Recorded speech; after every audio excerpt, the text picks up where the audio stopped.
Thank you for being here. It's the Planning Board on November 8th, 2018.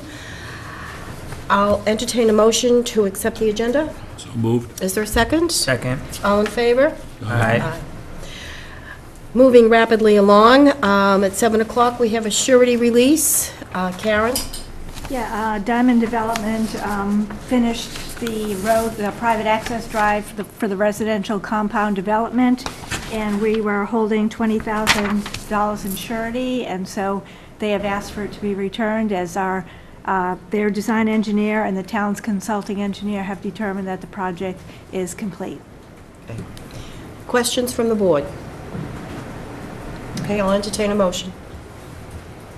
I move to accept Diamond Development Realty Trust request to reduce the amount of surety being held by the planning board for completion of the residential compound development at 105 Hathaway Road from $20,000 plus accumulated interest to $0 remaining in the account, as the work performed under the special permit has been completed in general conformance with the special permit according to certifications from the design engineer and the town's consulting engineer.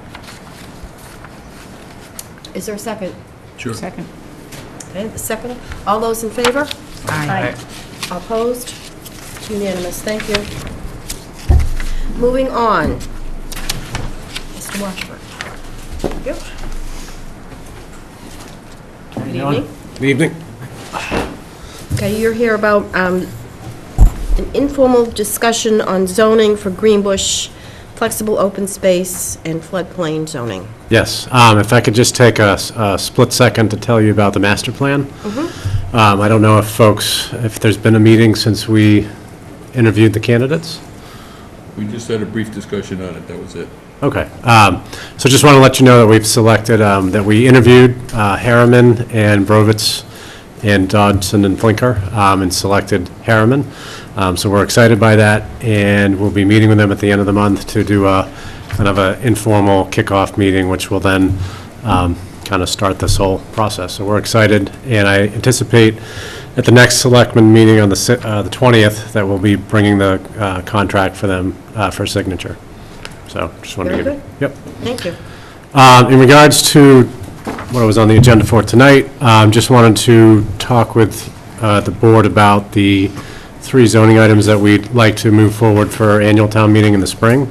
One is to keep moving along with the Greenbush article that it's been under development for a while now. Continuing to work with Ted Brovitz on refining that language. If you remember, it was a little bulky, so we're trying to trim it down a little bit. And then in terms of public outreach, we haven't pinned a date down yet, but we want to get out in front of folks probably in middle of December to circulate the revised draft, get some feedback, and then following in the year 2019, I believe you have a schedule in your packet tonight, and that would include not only the stuff in this year, but next year as well. And these are all the steps that we would need to be able to get to on the town meeting floor in April. Okay. So that's Greenbush. The floodplain zoning, actually, Greg, you pointed out in a recent email that there may be an inconsistency with our floodplain watershed zoning district in regards to how it appears online in the paper map. So we're looking into that now to make sure that it's not inconsistent. If it is, there might have to be a map change to reconcile those 2 boundaries. Again, we're looking into that now with the folks that have our GIS layers, our zoning map layers, and if it's right, and if it's just a cartography mistake, maybe we can fix that, but if it's truly incorrect, I think we'd have to go before town meeting to amend the map. How old is the map? 2011. The zoning map was last revised in 2014, I believe. Okay. But the floodplain map refers to the 1972 map, Yeah. which is based on some contours, 10-foot contour, 50 feet behind a seawall, center line of stream. So it's kind of a little Dated? Yeah. vague of how it might have got digitized in, Yeah. et cetera. And I think the shape file was what was from 2011. That got sent over to our again, the company that holds our GIS files. And if you look at our map now, it's very busy. So I'd like to strip off those layers, compare that floodplain overlay to what's on the paper map, and at least make sure they're consistent. And again, a future effort might be to relook that district entirely, but wouldn't be part of this town meeting effort. And then lastly, there's something with the flexible open space development language. I know that you folks have dealt with this. I think it was the Ann Vinyl development. Yes. But in terms of open space donation, currently it's either to the Conservation Commission or the state. So there's some thought about having an option number 3 where it could go to a trust and be recorded on folks' deeds as such, Right. homeowners trust. So that's language that we'd have to work on, get before you. Again, it would be included in the public hearings and all of these public process steps. So it'd be plenty of opportunity for folks to review and weigh in. It seems to me that it initially had been put in a trust, and then it somehow got changed. Yeah, I think originally the bylaw had that language, somehow got removed in the recent past, but at least to me, it makes sense to give folks an option, because if it's not something the Conservation Commission wants, it's rarely something that the state would take at Right. the local level, so to give folks another option seems to make sense. True, because often the open space isn't big enough. It just isn't big enough, Or so, it's not contiguous or anything, it's by itself. right. So, okay, discussion from the board? I'll just have, I guess the only question I have is regarding the floodplain issue you brought up. Is the only proposed kind of change to deal with this map issue, or is there other aspects of the floodplain zoning that we're kind of going to look into? I think as part of town meeting 2019, it'd just be to reconcile whatever's online with the Okay. paper map. I think future efforts, I think we potentially would revisit that district entirely, Right. and see if they could just comport with, the FEMA floodplain or not. But again, that'd be a future effort. I think would be a lot of discussion around that. Right.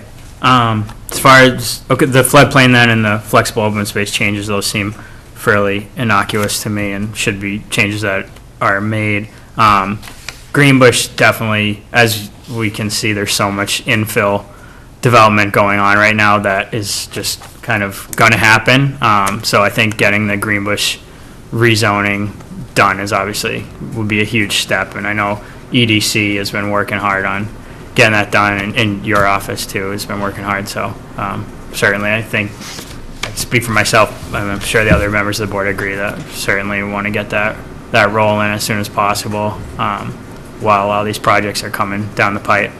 And then my other comment is just to tie everything into the public participation part of the master plan. And I think in terms of one of the reasons I originally got on this board was to think about the long-term future of this community and this town. And I think that the master plan process is going to be very important to gather the public input about how we should kind of, what direction we're going forward. And I think the teeth to implement that master plan is going to be revisiting zoning. So right now, these, Greenbush is pretty big. These others are kind of slam dunks, but I think we're going to have to make some tough decisions based off what the master plan shows and really get some teeth going into how our zoning bylaws and what we're going to do going into the future. Definitely. Just a comment, but. Yep. It's good. It's an excellent comment. Yeah. Rebecca, do you have anything? Nope. I totally agree with Ben. I'm on the board for the same reason that Ben is we need to really map out the future where we're going more than 2 or 3 years down the road. Yeah, no, 25, 40 years, yeah. This plan definitely is going to include a robust public participation program, both in meetings, online presence, social media, any way that we can get folks involved. It covers all of the, the 9 thematic areas that you're required to cover, but it's going to focus on issues pertinent to Scituate. It'll revolve around themes, our infrastructure, public facilities. So I think it's really going to be tailored to us and will be a useful roadmap for the future. I hope so. Bill?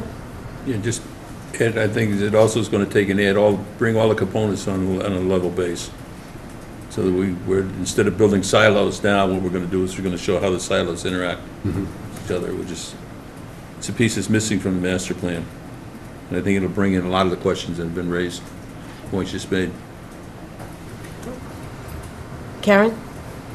So I would just ask that the board really look at the schedule because, you know, public hearings and public workshops, you know, those are kind of fixed dates based on when the warrant goes to print in the spring and when town meeting is. So it's a tight schedule when the new year turns around. Right.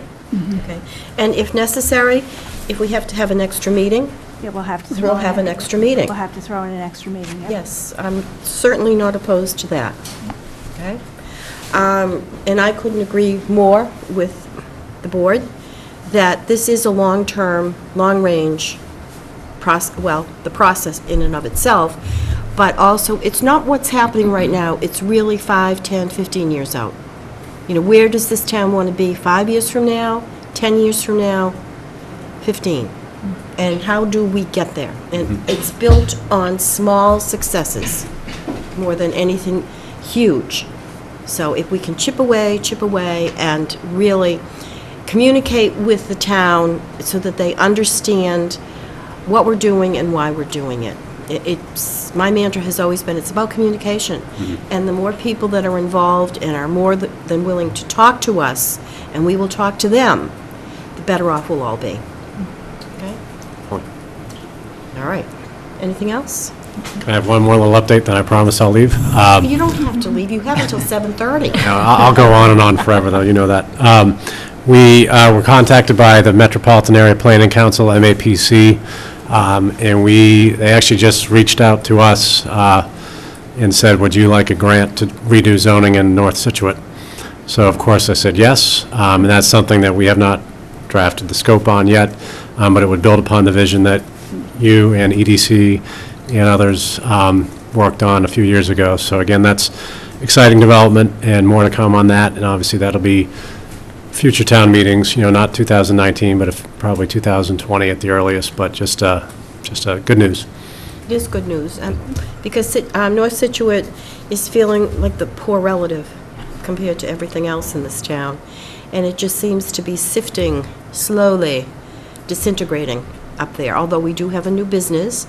Stacy's Stitches opened 3 weeks ago. So it's, the bank is gone. There's going to be discussion about what's going to go into that building. We don't know if Jamie's is going to be rebuilt. Have you heard anything about that? I have not, no. Okay. And so it goes. Yeah. So hopefully, you know, with the timing on the zoning and then the regional sewer effort, I mean, hopefully there's lots of good, you know, stuff going on up there in the next year or two that can help in that regard. Thank you. Great. Thank you all. Thank you.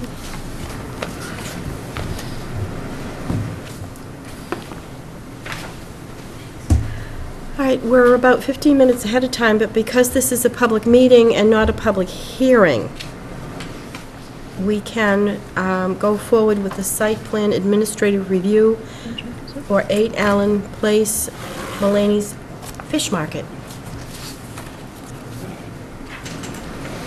Good evening. Good evening. Good evening. How are you?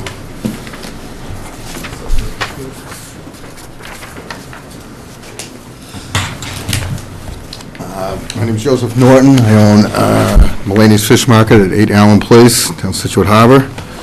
I'm here in regards to raising the 1946 building that we're presently in, which is a pre-existing non-conforming building. Present building has been a fish market since the 70s. It's going to continue. There'll be no change of use. It's going to remain a fish market. What we're planning on doing is expanding, putting a full basement in, building a more energy efficient, greener building. We're going to put all our mechanicals in a full basement, our lobster systems, our refrigeration. The first floor, we're going to expand our retail. We're also going to be putting in a bigger processing plant where we'll be able to process all the fish out of Scituate Harbor, hopefully. The fishing industry for the last 10, 20 years has been under tremendous pressure. Their costs have increased tremendously, as well as their amounts of fish that they're allowed to catch have been reduced. At one time, we had very strong fishing fleet in Scituate. I think the harbor area we're very fortunate in Scituate to have an actual working fishing pier, a working waterfront. I feel it's kind of in danger of going away at some point if something's not done. So we've developed with the fishermen a way that we can process the fish in Scituate, sell it in Scituate, market it as the high-quality fish that it is, and hopefully be able to retain that part of the harbor. So I don't know if you have the plan in front of you from Morse Engineering. Put it here if you want. So the existing building, I have shaded here in red. Has some cutouts and jags. Like I said, it's an older building from 1946. What we're proposing to do is, since it is so unconforming, on our east side, we're about a half a foot from the property line on the east.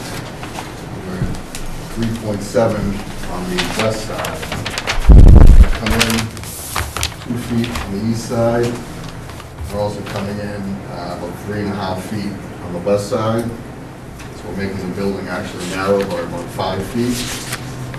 We're not coming any closer towards the street. In reality, we're coming a little bit back. Underneath the wood deck that we have in the front, we have a lobster system that houses the lobster water for the building. That will be eliminated, so the building actually there'll be more frontage, I guess, from the building. The rear of the building will be staying the same at 11.7. We're basically squaring off the building there. Obtained an easement by the neighbor, 4-foot easement.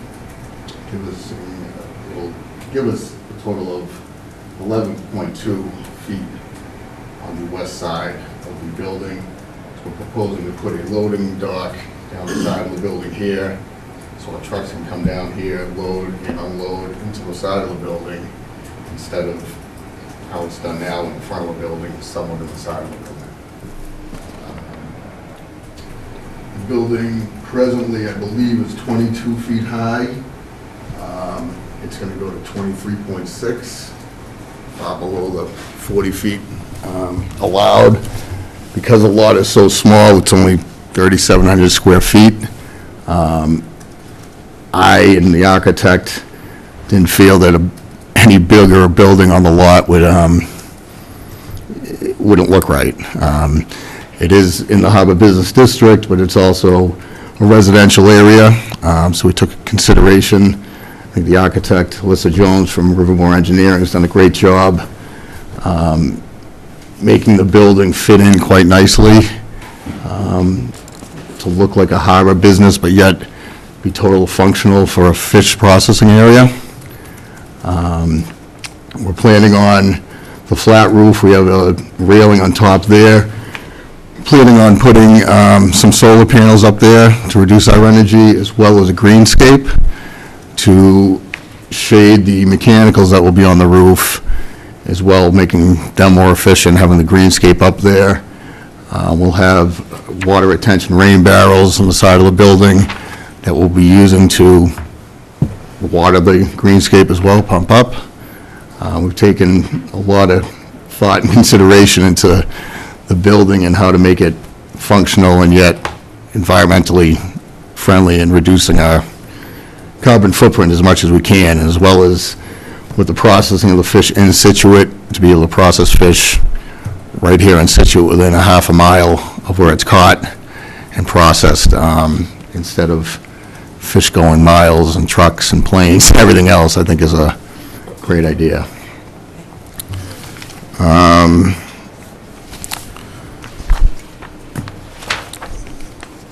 Just trying to see what else we had here.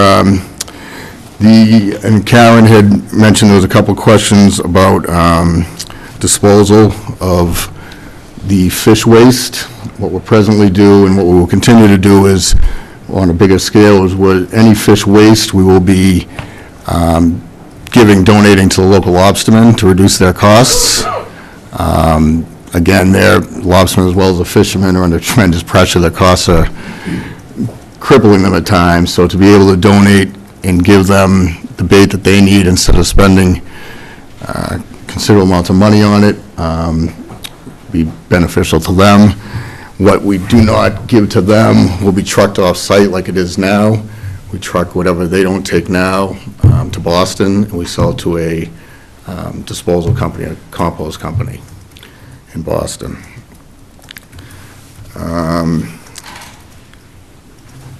Another thing Karen had mentioned was snow removal. The lot now, the parking lot now is the same size as it has been. Snow removal and storage has been, the last couple of years we've been killed with some storms where we've had to actually truck it off-site, remove it, but usually it's shoveled off and for adequate parking. Presently, there is 4 parking spaces. There's 38 feet of frontage, and there will be remaining 4 parking spaces on the lot. With the easement, we expanded one of the parking spaces to make it ADA compliant. So that gave us a couple extra feet so that we could have a handicap parking spot on that side of the building. All set? Sure. Karen?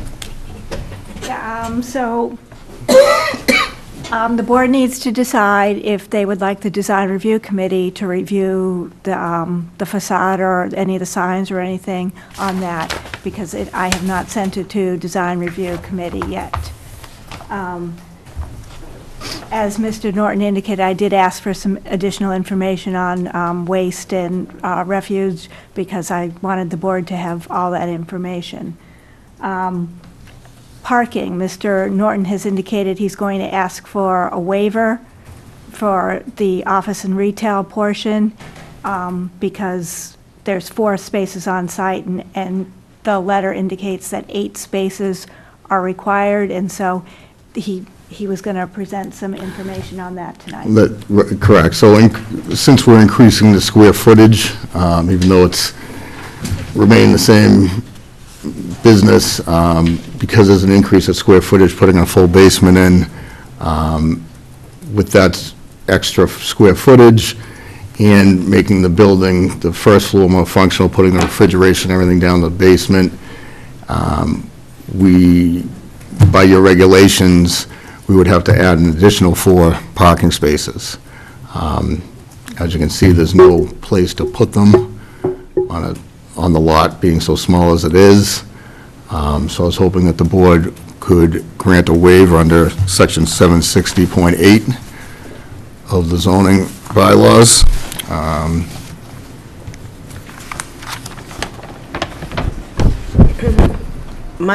I have one question. Sure.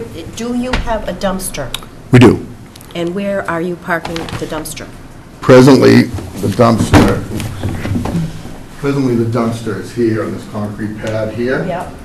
What we'll be doing is we'll have it in the rear of the building. So presently we have a dumpster here. We also have a recycling bin here that we recycle all our cardboard and plastics and glass here. Both those bins will be to the rear of the building. And with the easement, even with the loading dock, we'll be able to get both dumpsters out to be unloaded to the side of the building. Okay. We'll be in the rear of the building. All right. It's fine. Have you received your special permit from Zoning Board of Appeals? I went to the zoning board, I think October 18th, and was approved by them, yes. But It hasn't been filed with the town clerk yet. Okay.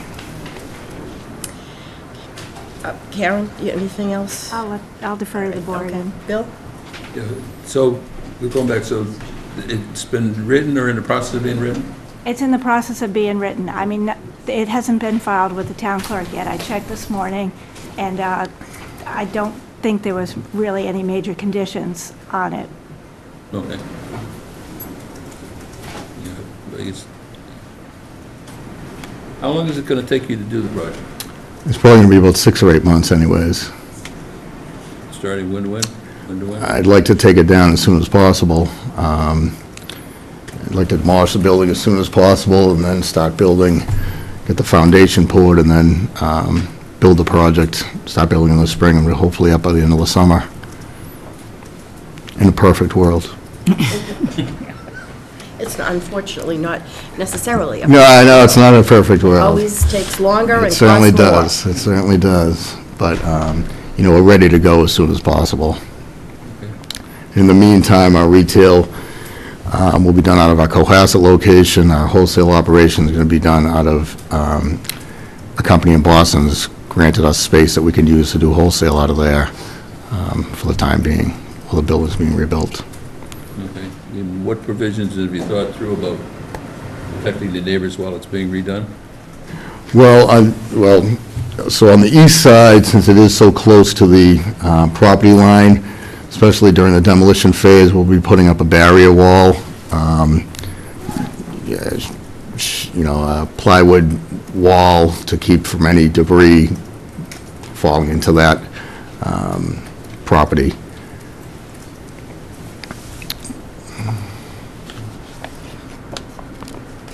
The ultimate use of the building is pretty much going to have the same number of people coming in and out as now? Yes. And the mechanicals are located where now? Mechanicals are located all around the building now. So like I said, the building is an older building. They're on the west side. There's 3 or 4 of them.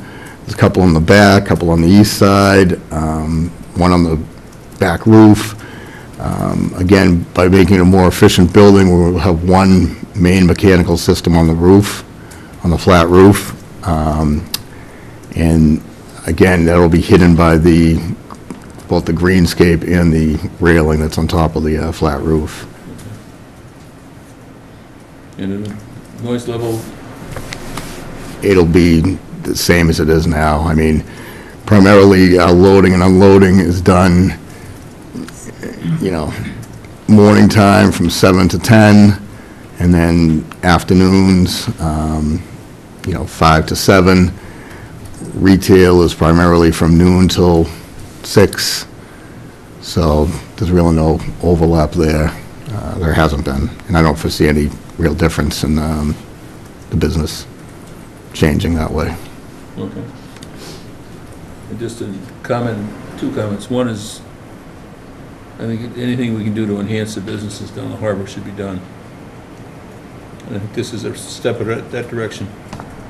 The second thing is regarding the parking. I have no problem granting a waiver for the additional 4 spots or 4 and change spots.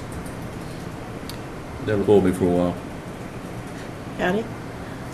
Well, you certainly do need a new building, that's for sure. And I appreciate all your efforts to green energy and gray water. Now, I appreciate that. Something that we will be included in our master plan. And I too don't see any problem with the waiver for the parking, since they can use it's literally half a block to the public parking. I mean, I always park there when I go there, so I can walk up the street. And the neighbors don't have any problems with the trucks now, so there will be... No, I mean, we're very conscious. I mean, we're in the business district, but we do have houses. residential neighbors there, and we're very, we don't sit there and start the trucks at 5 in the morning and run them, and, we're conscious that we're a residential neighborhood as well, so. Okay, that's, good luck. Rebecca? I think the rendering looks terrific. Thank you. It'll be a big improvement, It will be a great, big improvement. and I don't have any problems with the parking space. Ben? First off, I'd say I really respect this venture to at least adding the processing part local and having a way that we can kind of wholesale our fish right from the harbor business district. I think that's a fantastic idea, and I really I'm happy that somebody's doing it. In terms of the building, obviously what's there now it functions, but it's definitely tired, and I think it's time to kind of improve. There's aspects of the harbor area that, although it's picking up steam since when I was a kid, there's definitely some areas of the harbor that seem like they're starting to stagnate, and I think that putting a little bit of a fresh face on some of the businesses and buildings down there will really kind of help the feel of the harbor and encourage walkability and kind of people spending money down there. I agree. So I think it's a great project and a great idea. In terms of I think the building looks nice. I'm glad that you're keeping it kind of to scale with the neighborhood and not going up to your full height. It's pretty rare these days. People don't build to the full height restriction. And as far as the parking goes, the use seems like everything's going to be the same. And then in terms of the waiver, I'm fine with the waiver. I'd rather encourage people to walk from Cole Parkway where there's a million parking spots that are always empty, so. That's sort of the point of the whole Cole Parkway, is to have people walk through the harbor and visit the different shops and restaurants and whatever. I mean, Yeah, exactly. promotes that, which is great for the whole business district. Right. Yeah, the last thing I would just say is in one of the engineering letters, it talked about stormwater, and you guys aren't increasing impervious surface to a point where it's triggering any stormwater. I think there's actually a decrease There'll in be a slight impervious. decrease, right. So the only thing I would say is in that letter, it referenced that the water would sheet flow from the gutters to the municipal system. I definitely think, obviously, there's not like any hard engineering on it, but in terms of the landscape design with the green roof and you mentioned rain barrels, rainwater harvesting, I think that would be a great idea to just do the right thing in terms of stormwater, because we don't really want to be dumping when we have new projects, we should take the opportunity to do low-impact development and treat stormwater on-site rather than saying we're just going to business as usual, let it go into the town's drainage system, which then is the town's liability. So I think that those ideas you mentioned, even though you're not under a stormwater permit or anything, it's good on you, and it'd be great if you could do that. It's the right thing to do. And Yeah. as well, on the east side, there's a stone wall now that we have gardens along, and we're going to keep those gardens, and that actually captures a lot of that rainwater that sheets down because of the grade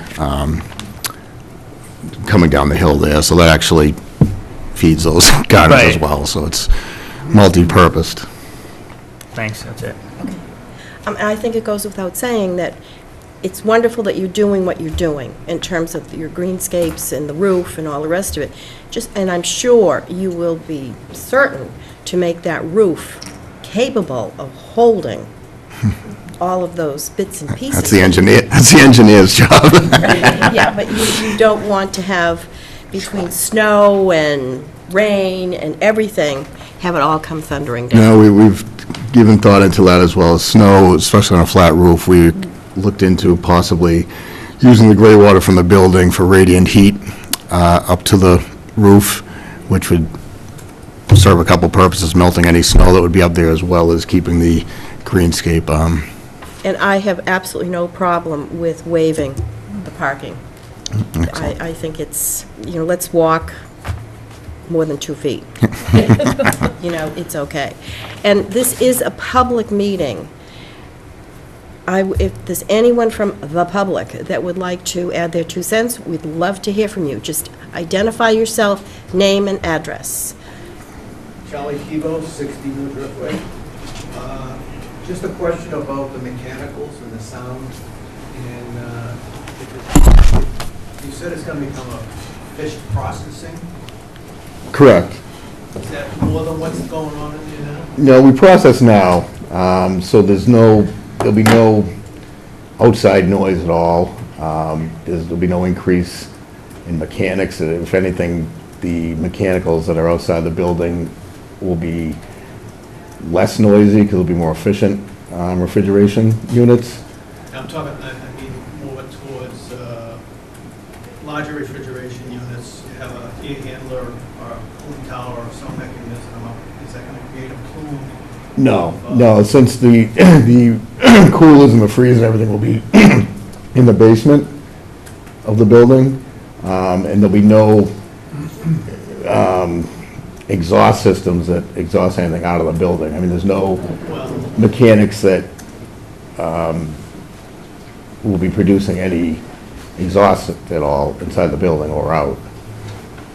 Well, where do you exhaust the heat from the refrigeration system?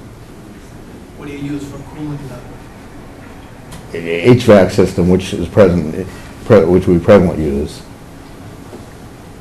I don't know if you're understanding what I'm asking. Maybe, I don't know if there's an engineer here that worked on it or not.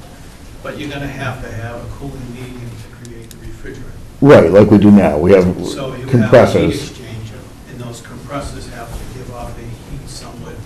Normally, it'd be some kind of a cooling arrangement on the roof, and I didn't know with the increased capacity, regardless of efficiency, you're gonna create more warm air coming out of the roof units. Correct, and that's part of the reason we're having the greenscape on the roof, because that'll actually reduce the, the mechanicals working as hard as they would. But as far as, you know, as of now, we've never had any exhaust stuff for any of our mechanicals. It's really not an exhaust, it's a heat exchanger, you know, like on a humid day. Yeah. I don't know, Brian, would you know anything about? Brian Jones, Rivermore Yeah. Engineering, and it hasn't been designed yet, but, you know, where, If it hasn't been designed, then but it's fine. it's fish processing that freezes and the coolers that Joey's gonna have are relatively small. So you're gonna have the air unit, you know, in the rooms, gonna be a very small condenser, maybe, you know, that's go somewhere. It's probably, you know, Yeah. up back on a pad. 10 But tons. it 20 tons. hasn't been designed, but Yeah. I know where it's going, and that's one thing that, you know, that you think about, and the efficiency, to keep it quiet, keep it shielded. But it's not, you're not gonna have a big cooling tower on the roof, you're not gonna have evaporative. Yeah, I was just thinking condensers about out the of neighbors, out of the now, platform. they were gonna start seeing. It's gonna be like bubbles air coming out of conditioning. it because you're condensing that much more process. And when you say a processing plant, Right. so to speak. There's not a big evaporative condenser out on the platform at all. Anyone else? Yes, sir. Yeah, my name is Frank Maraki, and I live at 67 Freeman Drive. And I'm here, along with several other fishermen, to advocate for this project. It's really, really important to the Scituate fishing industry. Perhaps you saw the two articles that came out of the Patriot Ledger and in the Scituate Mariner about 2 weeks ago now, I guess. I brought copies just in case you hadn't. I'll leave them for you to read in your spare time. But basically, the article is well-researched and factual, that the fishing industry, particularly smaller scale boats like using Scituate Harbor, are having a really difficult time. One of the primary causes of this is the influx of very low-cost imported fish from all over the world. It's become a commodity, so that the prices that these local fishermen receive are not commensurate with the cost of running their businesses now. And one of the things that this project hopes to achieve is a level of efficiency, taking out all this huge supply chain of moving fish halfway around the world, or even the shorter supply chain of taking Scituate fish and bringing it to Bedford or to Boston for processing, will be shortened, and that saving in part will be passed on to the fishing industry to create basically a local source of supply and consumption of fish that's caught, processed, and sold at retail or through food services locally. It's really a wonderful business model, and it may be one of the keys to continuing to have Scituate Harbor be a working waterfront. Thank you. Thank you. Yes, sir. I'm Freddie. My wife and I live on Eating Allen Place, and we're probably Joey's the closest residential neighbor, so we usually buy commercial and never go residential. And I just want to speak in favor of this project. He's been a great neighbor for the last 20 years. We've been there, and before him, Chris was a great neighbor. And I think all of the neighbors are very much in favor of him upping up that place, and I think it'll do a great job there. Thank you. John McAteer, 22 Collier Road. Just basically want to reiterate what everyone else has been saying, just the sustainability of the fishing industry in the harbor. I think it's going to save a lot of pollution, negating the trucking that the fishermen would have to endure to get their meats, their fish into Boston to get processed. It's going to be coming right around the corner. It'll also help them with less expensive transportation and things to that effect. So just everything seems to be a positive effect on the local industry. So I think it's a great idea. Thank you. George Price? I'm Gordon Price, 48 Manlot Road and 85 Front Street, where I conduct my business. For 32 years, I was almost in the butter to Joby, just one building removed, and just want to reiterate what a great business they run. And I'm encouraged to see that the town, which has not been particularly business-friendly for many, many years, maybe is taking steps now to encourage businesses to expand, grow, and help the tax base maybe a little bit eventually. So I'm happy to hear that you're all in favor of the plan. And certainly am also, Joby runs a great business, and I know that it would be better if he gets into expansion mode. So thank you. Thank you. Anyone else? Yes. Brian Houlihan from 26 Turner Road in Scituate, and also 95 Front Street where I run Galley. I sit on a couple of boards as well, one being local, which myself and a lot of other South Shore restaurateurs buy a lot of our seafood from the ladies, and again, dealing with Chris and dealing with Joby since he's taken over has always been a fantastic person in the community that's really sustainable, and us bringing more fish processing to Scituate Harbour is only going to make Scituate Harbour a better place for everybody. It's going to bring back the seafaring community that we really want, and bottom line is going to bring his fish to my restaurant, to you, to our customer quicker than anywhere else around, and overall it's going to be a great thing, and we're looking forward to it, and we're all behind it 100%. Thank you. Anyone else? I'm Kevin Norton, 8 Lane in Scituate, and I'm Joby's cousin, and I'm also a local fisherman. I run my business off the town pier, and I'm very excited about this. I think it's great for the town of Scituate. I think this the local seafood aspect of this is such a huge piece for our community right now, and we're suffering. The fishermen are hurt. They're competing in a global market, and we know people in the South Shore will really will pay a premium and want the local fish. And I think it's going to be a great business model for the local fishermen and for Joby and for the restaurants in town. So I'm here to support, and I'm glad the town's really looking at it favorably. Thank you. Anyone else? Okay. All right.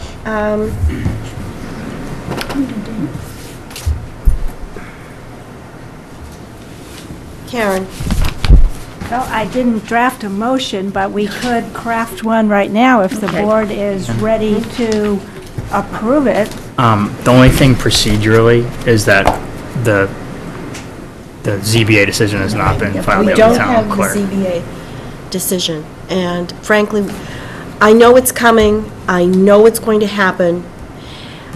We really need to have that, we have to have all of our ducks in a row. Right. We can't set a precedent of not having it, No, I understand that. okay? So what we'd like to do, I think you have you know where the board is going, you know how this is going to end. We just need to have that piece of paper from ZBA. Okay. Okay? So what we'd like to do is to continue this administrative review until... Your next meeting is November 29th. November 29th. Okay. We have a special permit on first thing that could take, I mean, to be conservative, we could say 7:30, and then if it... All right, who's on it at 7 o'clock? 6 McDonald Terrace. You know what, put 6 McDonald Terrace on at 7:15. But we already continue it to a time and date certain. 7 o'clock? That's fine. I can stay awake another 15, 20 minutes. I'm sure you can do that. I think I will. Okay. All right, so we'll do the 29th at, Why don't we go 7:30 and then, all right, at 7:30. The 29th at 7. Okay, so I move to accept the applicant's request to continue the site plan administrative review public meeting for the Mulaney's Fish Market 8 Allen Place until November 29th, 2018 at 7:30 PM. Is there a second? Yep. All those in favor? Aye. One other bit of business in terms of the board. Do you want this to go before design review? Do you think that's necessary? I don't think so. I don't think so. I don't think so. Okay, think they've then done a we're nice done job. with that. You've done it, and it will look like this, won't it, Joby? Sorry. It's Sorry? like this, right? It will. It's got to look just like this. It better. All right. Thank you very much. Thank you. Thank you all for coming. And call them CBA and tell them that. Yeah, Yeah, give really. them a hard time. I mean, My pleasure. They were very good. So we know, I can talk to them, but I mean, it works a lot better if you talk to them. I'll give them a call tomorrow morning or Monday or something. Don't wake them up tonight, but try it tomorrow. All right, thank you, everybody. Thank you. Thank you. That was good. Okay.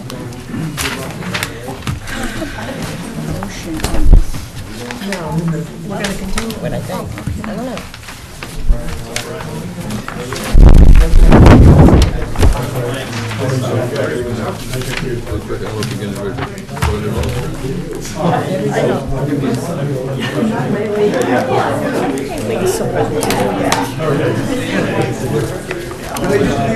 Sure. Oh, yeah. Give them to Karen, okay? All right, thank you. Thank you. Thanks. Thank you.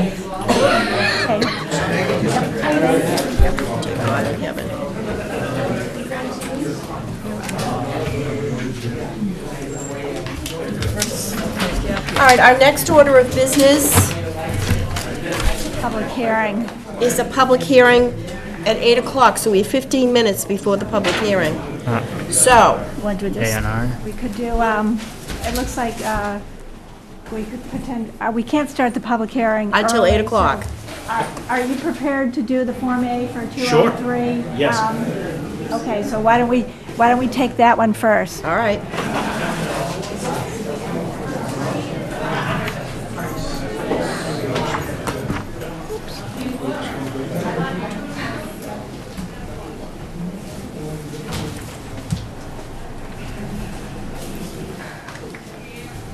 Good evening. Good evening.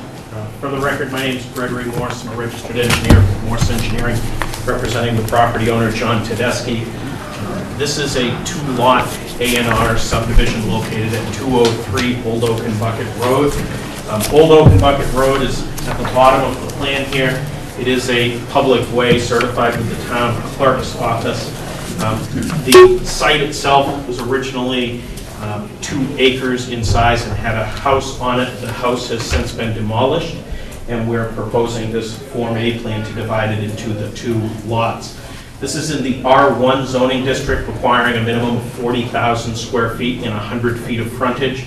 Both Lot 1 and Lot 2 comply with that minimum area, and both comply with the minimum of 100 feet of frontage. There are no wetlands on this parcel. We're seeking A&R endorsement. Karen? It has access and frontage, so the plan can be endorsed. It may need a stormwater permit, but under the A&R, it can be endorsed. All right. Bill? All set. All right, go ahead. Thank you. I move to endorse as approval not required a plan of land in the town of Scituate, Mass., 203 Old Oak and Bucket Road, prepared by Morse Engineering Company, Inc., for applicant owner John K. Tedeschi, dated 10/30/18, as the division of land shown on the accompanying plan is not a subdivision because it shows every lot on the plan has frontage of at least the distance presently required under the Scituate zoning bylaw on the public way of Old Oak and Bucket Road. Is there a second? Further discussion? All those in favor? Aye. Thank you very much. Thank you. All right, what about 92 Nealgate? That is the common driveway plan that you previously approved, so this is the formal request for the A&R to break it into the 2 lots. So I don't believe they're coming tonight.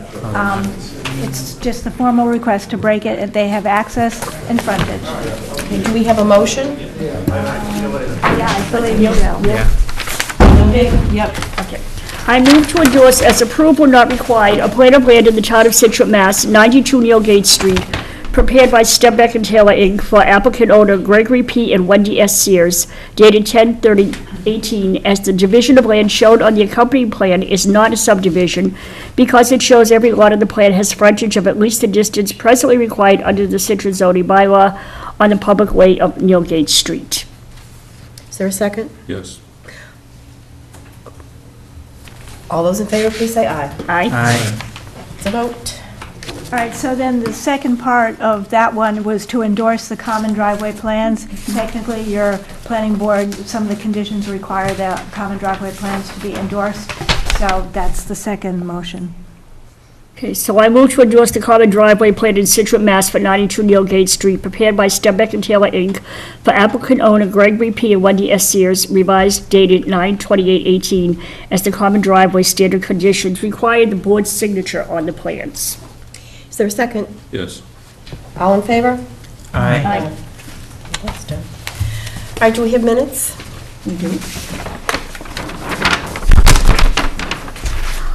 I move to approve the minute meetings for October 25th, 2018. Second? Send us email. Okay. All in favor? Aye. Accounting?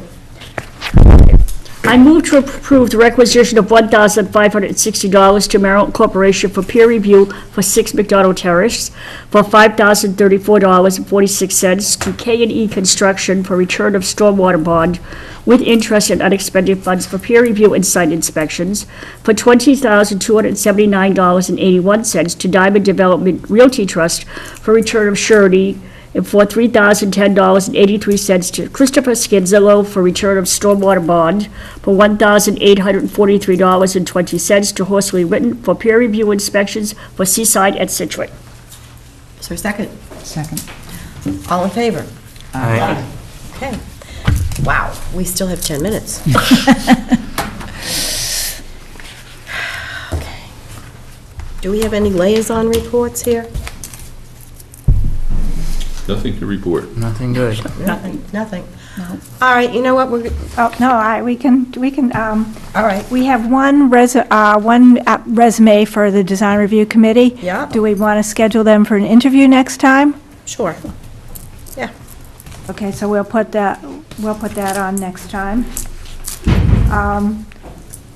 As I wrote in the, in an email to you, we took off the 182 First Parish Road stormwater permit because they have made significant progress over the weekend in working to resolve some of the issues on that.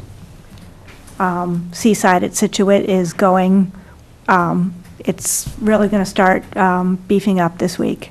They are working on putting drain lines for down 6th Ave, and they finished demolishing the buildings, and so they will be working next on remediation. But that's going along very quickly, isn't it? Yeah, I mean, and then they still owe you, I need to look at when they submit the master set of building elevations. We haven't received that yet. Okay. But it's going well so far. Any update on 50 Country Way? No. No. Okay. All right. We'll take a 8-minute recess. Okay. We're back online. Our next order of business is a continued public hearing, special permit, accessory dwelling unit at 16 First Avenue. Applicant owner William and Julie Lewett. Okay. For the record, again, Gregory Morse, registered engineer. The property owner, Bill Lewett, with us tonight. This was an accessory dwelling. We appeared before the board 2 weeks ago with the initial application. Referring you to the site plan, the property is at 16 First Avenue. First Avenue is at the bottom of the page. The existing residence is located here. The accessory dwelling is an attachment to the existing single-family home. The accessory dwelling complies with the setbacks associated with it. It's 750 square feet, which is the maximum allowed under the bylaw. The bylaw also requires additional parking spaces when you have an accessory dwelling. Between the house and the dwelling, we're required to have 4 parking spaces. The 4 parking spaces are designated between the existing driveway and the new gravel driveway parking area, so we comply with the 4 parking spaces. At the last meeting, the board had asked Mr. Lewett to provide a view of the front and side elevations of the building with his architect, and also to review the architecture associated with the accessory dwelling. It was originally a flat roofed structure. But as you can see in this elevation, the right side of the plan here, this is the existing dwelling. Everything on the left side of this pen represents the accessory dwelling aspect of it. They've added a roof to that with a shed dormer off the front as depicted. The floor plan remains unchanged, it's just they've changed the roof outline of this. Turn it over for questions and comment. Karen? I'll let the board go first. Okay. An interesting concept.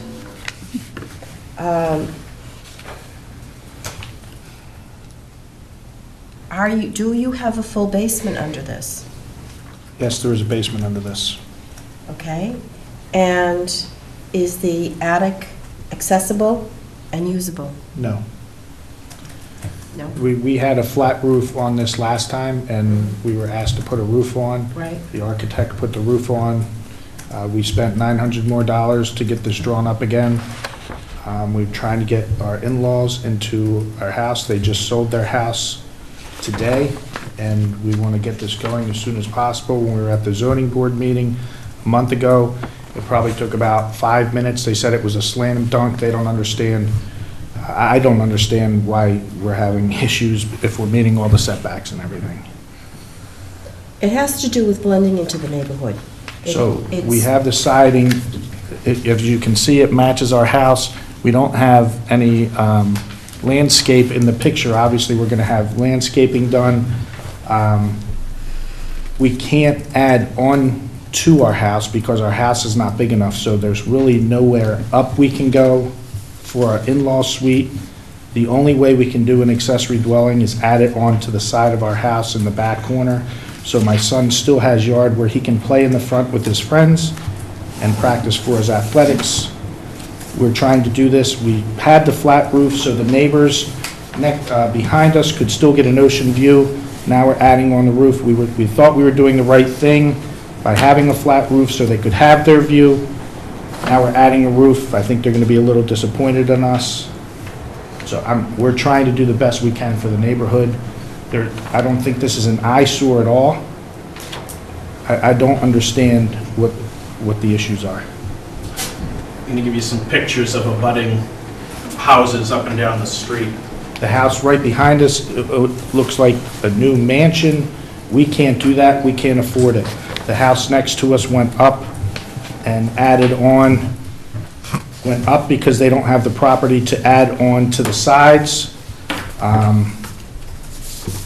We don't have the ability to add up to our house. We have the ability, we have yard that we're trying to use effectively, but also keep our yard so our son can still play.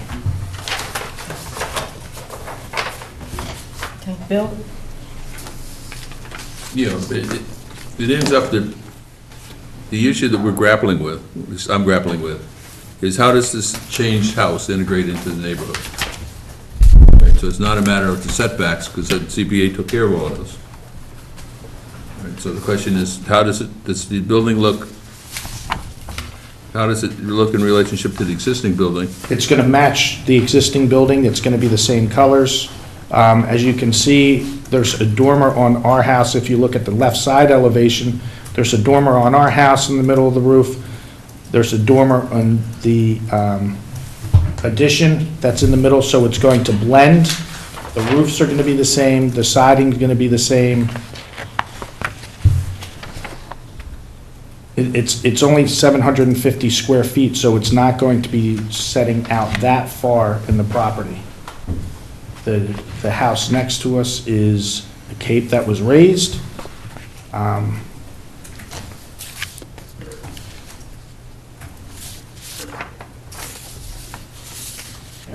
Directly across the street is another two-family dwelling that has a garage addition on the side with a flat roof on that. You'll see in those pictures that there's kind of an eclectic mix of styles down at that neighborhood. There are some old houses, there are some fairly new houses that people have the ability to build up. So it is a mixture of lots of different types of houses.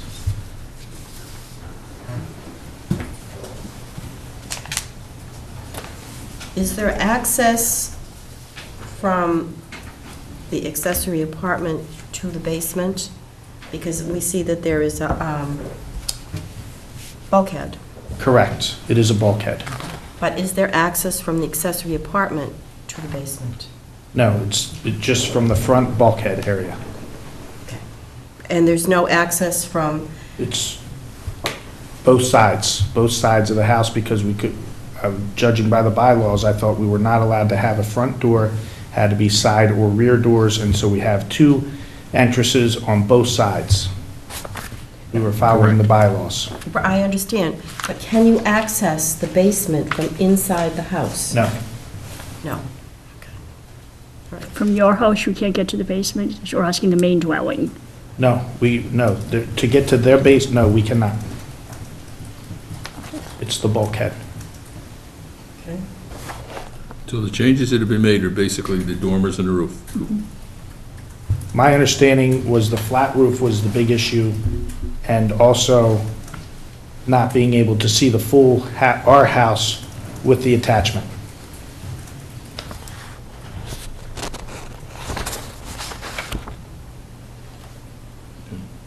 And the interior use of the new drawing is identical to the old. Correct. The only change is the roof. Correct. And you wanted to see it attached to our house. Yeah. I mean, there's not much we can do with 750 square feet. And we're trying to get our in-laws to move in with us. And we can't add into our house. We can't raise it. You know, I understand your frustration, I really do, and I apologize for that. We are here to ensure that things go smoothly. We don't want it to be adversarial. Everybody's doing, we are the best that we can do. I understand that. Okay, so we'll be okay. You know, we're all gonna figure it out. We're all gonna figure it out. I understand the dilemma, the house is sold, you need to get people in. It's gonna take 4 or 5 months just to build this thing. Oh, I know. So, you know, this is not an easy process. And I understand your concern about your neighbors. And I think they're sitting behind us? No? No. Oh, okay, then they're not here tonight. So, Bill, do you have anything else you want to add? No. Patty? I think aesthetically, this is a much nicer drawing. I What agree. we're looking for, this is a much nicer plan than was submitted the last time, absolutely. Thank you. I agree too. Yes. Ben? I'm okay. I actually, I differ from the other members of the board actually on the flat roof issue too. I mean, I was okay with the flat roof as well, so I do think that this one, it's a little bit more aesthetically pleasing, but I wasn't gonna argue with you over the flat roof. If it's beauty in the eye of the beholder, it's not like it's a historic district and stuff like that, but Thank you. this does look better in my opinion, and I don't necessarily have any issues with it right now. Thank you very much. I'm just curious about the deck in the back. Yep, this is tower. It's like a tower. Well, you can't see that from the front of the house. Right, okay. I mean, That's just, I know you had issues with the deck, and that's why we had it set back there.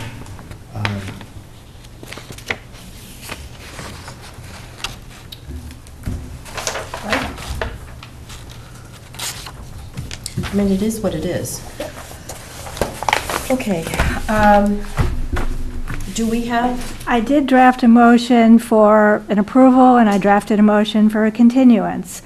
I think it's possible that you could condition this, because it is 750 square feet. You can craft, I use a lot of the standard conditions, and if you feel, you can add anything you want. did they get their approval from ZBA? No, it hasn't been, well, it hasn't been filed yet, but it's just, we listened to the tape today. All right. And it's just like Greg said last time, that it was, the accessory dwelling can't be occupied, the addition can't be occupied unless an accessory dwelling is approved by the planning board. All right. All right, how do you all feel about approving this, Bill? I just told Joby he needed it. We need something for the zoning board. Yeah, we did. We told him. We had to have it. What did the zoning board say exactly? The zoning board voted to issue a Section 6 finding, and when we listened to the tape today, it was exactly what Greg said last time. I can see a difference from Mr. Norton, because I asked him for additional information, and that information just came in, you know, on yesterday. It's up to the board. Bill? So you're suggesting that I can craft some word verbiage that sits there and covers me in case the ZBA comes out different than what they said? According to the tape. And I listened to the tape as well, and I watched the meeting. So, and they approved it, but you can't limit it until they get an approval from us, from the planning board. It can't be occupied, right? Correct. Yeah. Ben? I mean, I'm fine to approve this, but it's the procedural aspect That's of right. it. It's just literally comes down to the procedure and the legalese of the whole thing, and I don't, if we have one applicant and we make a decision, I'd prefer to be maintain consistent, consistency yes. Should be to be consistent. fair to all of the Right. Rebecca? people applying. So they just have not Fine. I hadn't filed, filed. but they said it's fine as long as we approve? Right, but you know what? But you got, so, but they're saying that we have, you're saying they have to file before we can approve. That's right. And I know that this puts you between a rock and a hard place.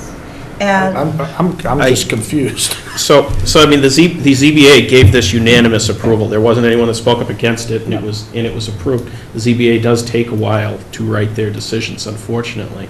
I don't see why you could not issue an approval on this and include a condition that we give you a copy of any other permits that are required. That permit is going to be issued for certain. That's a standard condition. You know, the conservation commissions typically include that, that you have to provide a copy of any other applicable permits prior to construction. You know, we'll be providing that as soon as it's available. I can't tell you when it would be voted, or, sorry, it has been voted on already by the ZBA. I just don't know when it will be issued. So you should put something in this is approved. We can craft, I mean, we can craft something, I mean, if we come back up and craft something that sits there and says approved with the condition that the ZBA, or approved with, upon the receipt of the ZBA decision. Yeah. Would that work? yeah.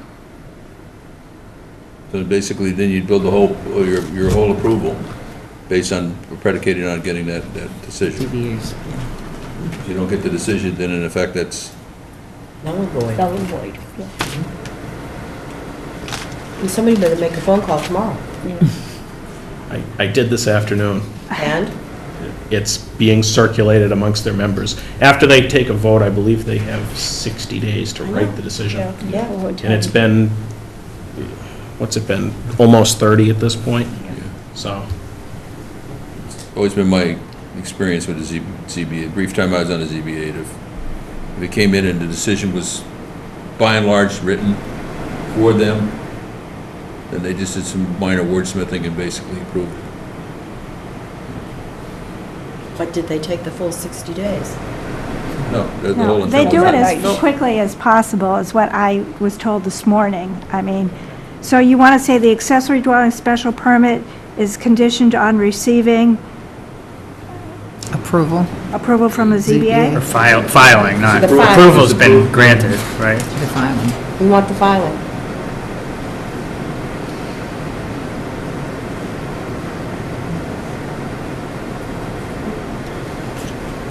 receiving the ZBA special permit?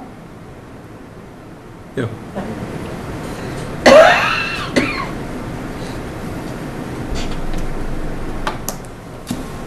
So then you want to wait to file this until we get the ZBA special permit, or?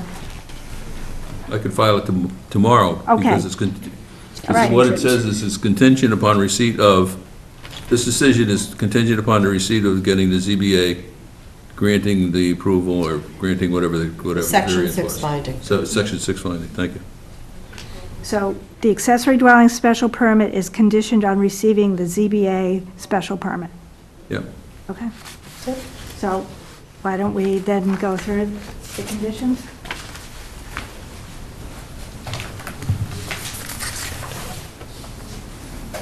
Thank you. Yeah, I don't see any downside to that. Thank you.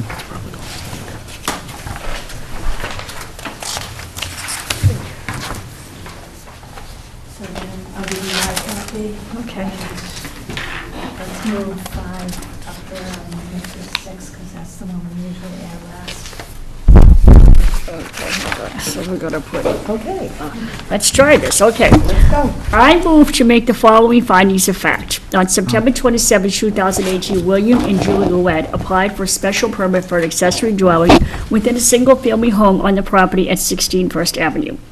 2, based on a floor plan submitted by the applicant, the floor area of the proposed accessory dwelling will be approximately 750 square feet, although this is 45% of the total square footage of the primary dwelling, which is 1,650 square feet.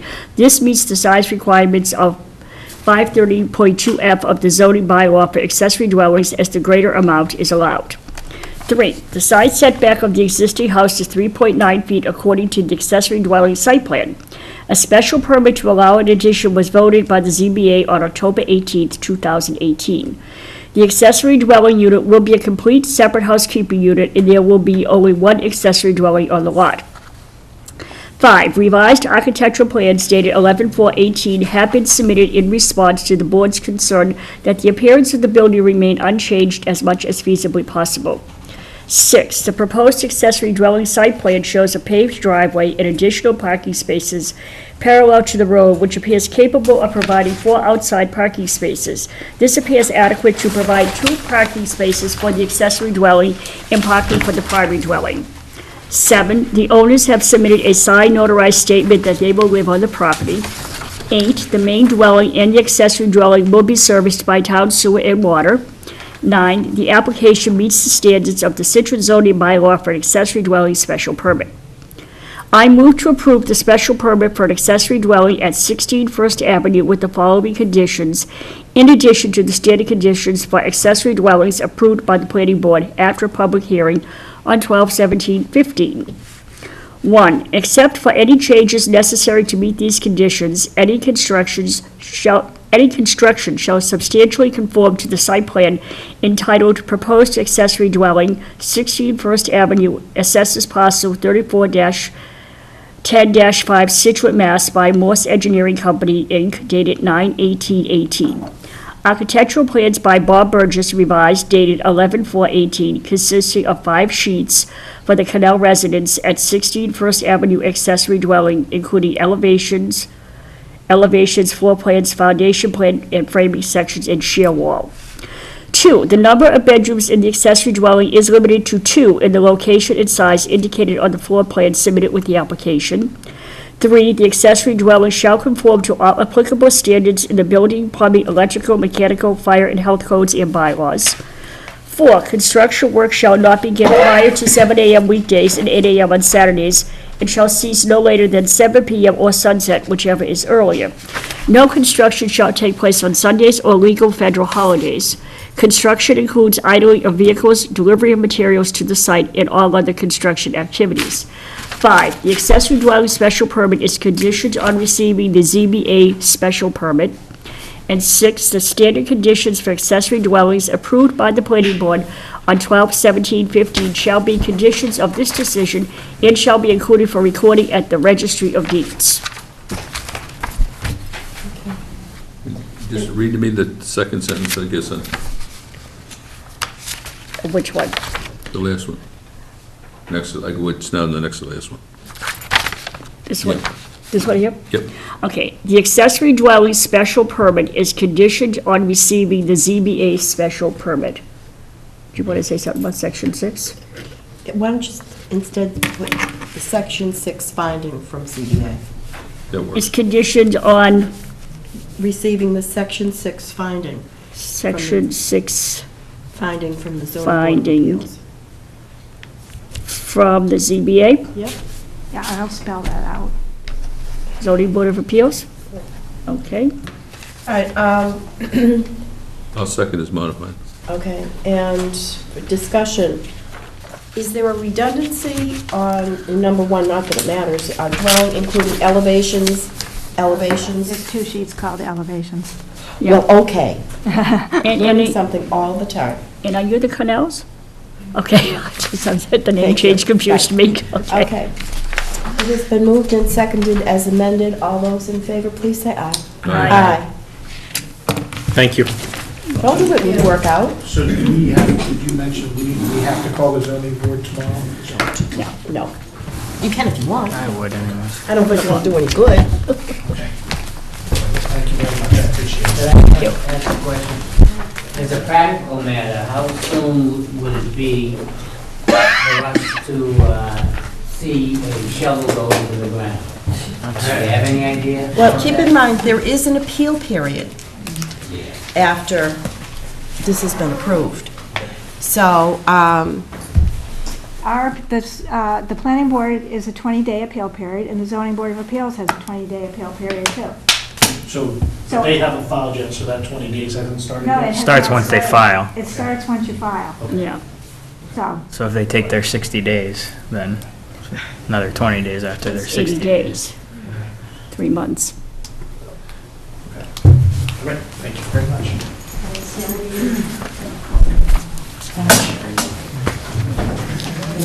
I don't know whether to say thank you or not. well, Thank you. good luck. Good luck. Just start signing that one, that's the accessory dwelling special permit. Okay. Want that back? Do you need that? Sherry, you want that? The discussion about the big subdivision. Oh, yeah, that's, I knew there was something. Yeah, that's, And our next item is informal discussion. Curtis Estates, 90 Ann Vinyl. Bond, open space, signage, open space donation, lot releases, foundations. Who's here for that? I saw Mr. Sheeran, I think. I'm just here to learn. Okay. Gang's all here. Take one, pass it along.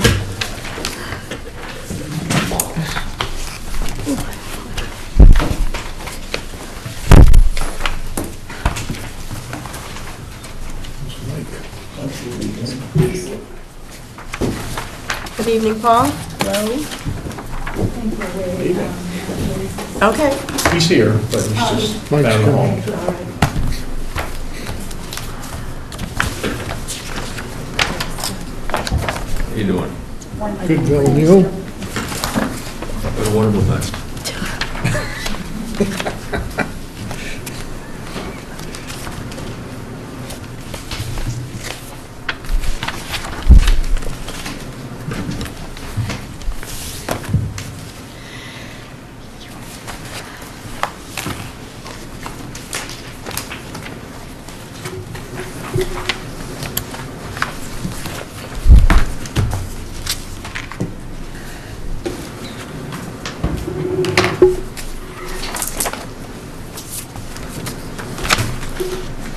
So we're waiting for Mr. Hayes?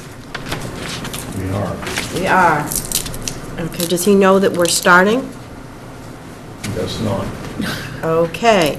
Sherry, do you want to go find Mr. Hayes? Well, I can go find him. I think Oh, okay. I'll let you do that. Thank you.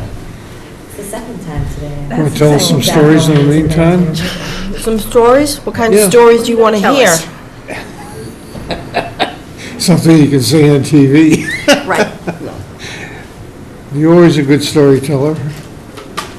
Yeah. Where you live? It's very interesting, because the person's name came up, it's an interesting storyteller, who also could not be talked about at this board.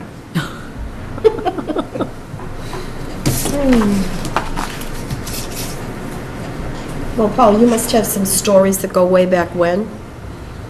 I have pictures too. Oh, really? Oh. You know, the planning board office had all the annual reports for years. I took the books out a couple of years ago, and it had pictures of everyone in there in the 70s and 80s. There's some fun, there's some good pictures. We all put on masks one year to have our picture taken. I don't think they put that in the Did they put that in the town report? Really? We'll go look back and look. Good evening, Mr. Hayes. Was that when you were in the lineup? Yeah. You were wearing the mask? Yeah.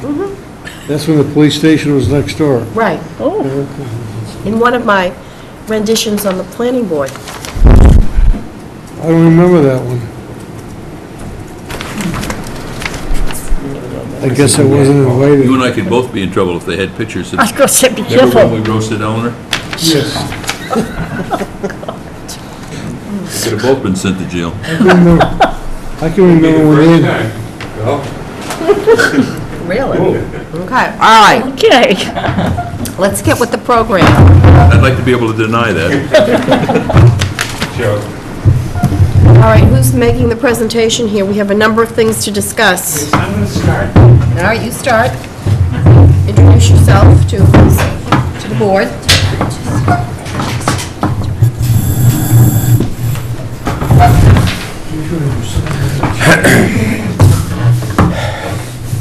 Okay, good evening.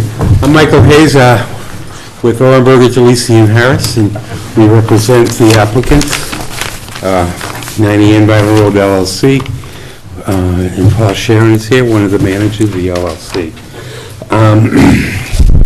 And we've asked for an informal discussion on a number of issues. The first one being the open space, and the open space requirements of the special permit and the bylaw. As I think you know, we have been, after months of trying to find land trusts interested in the property, the open space, to no avail. We negotiated with the Conservation Commission for them to take the care, custody, and control of the open space within the development. In addition, there is a 9-acre parcel to the right and top of the, that abuts the project, and the Conservation Commission has agreed to take care, custody, and control of that. They voted last night. It was a revote because the town council wanted a different vote than they originally made, but they voted what town council requested and voted to accept it. They signed the deed accepting the property, and we're on the agenda for the November 20th selectmen to accept that.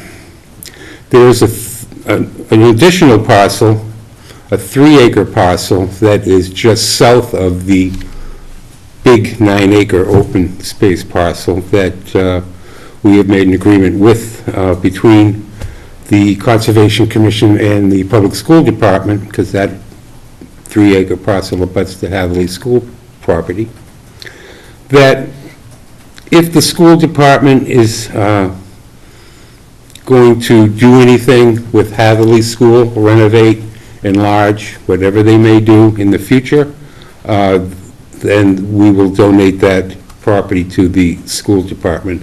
If they don't do it after a period of time, then it will revert to the Conservation Commission and will be added to the additional 9 acres. So we hope and we believe that you will agree with us that conservation taking the open space and the additional open space meets the requirements of the special permit, and in addition, the requirements of the bylaw. So that has been one nagging thing that's been going on for months, but we feel it's resolved, and we fully hope and anticipate that the selectmen will accept the property as well. Excuse me, Mike, but what's required from us is just to basically have a motion to say that we concur with that? Well, the bylaw says that something has to be in place for the open space, and we feel that the town accepting that property would, and the Conservation Commission, which is one of the possibilities of donation to take over that open space. And we feel that once the selectmen accept that and sign the deed, and we'll record it the next day, then we have fulfilled that part of the special permit and the bylaw. We could not even ask for building permits until that requirement was fulfilled, and we feel that we have fulfilled it, and it will be verified on November 20th.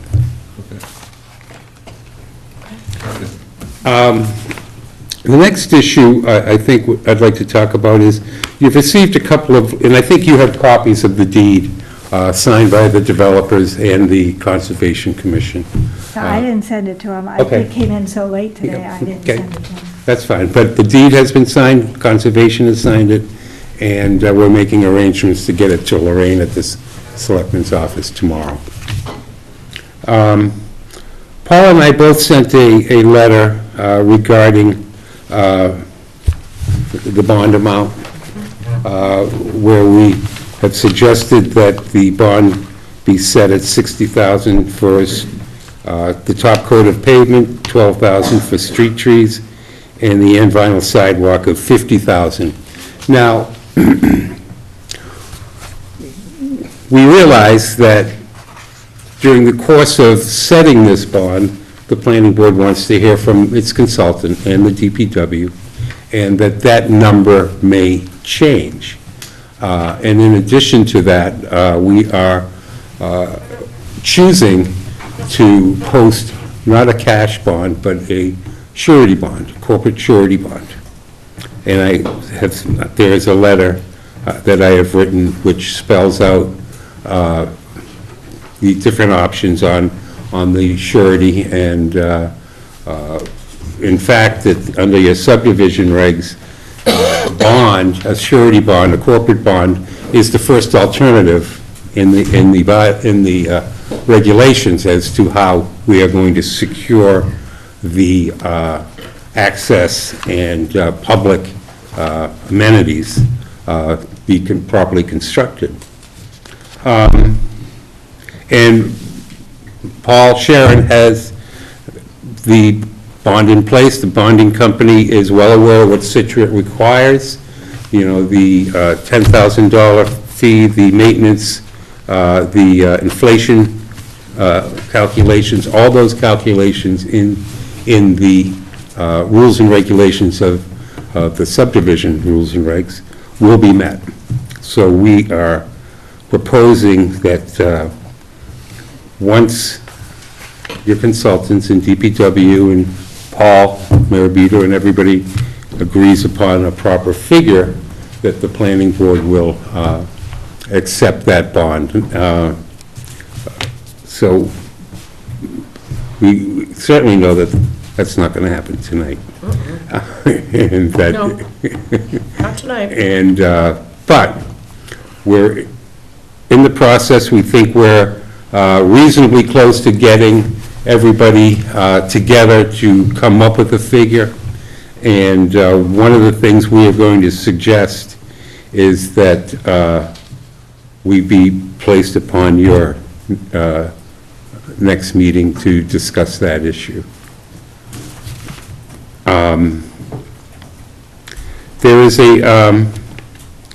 There was some language in the letters that we had sent regarding that Paul Sharon is very anxious, obviously, to get going, and he would like to find some way to start 4 foundations on the property. Right now, the binder coat is not been placed down on the subdivision. It's in process. It should be completed within a couple of weeks. 2 weeks. And the remaining infrastructure, drainage, water, is in place. The storm control measures are in place. And I know there's one issue with Basin 2 that we want to discuss tonight. But we feel strongly if we can agree upon a solution to the Basin 2 issue, that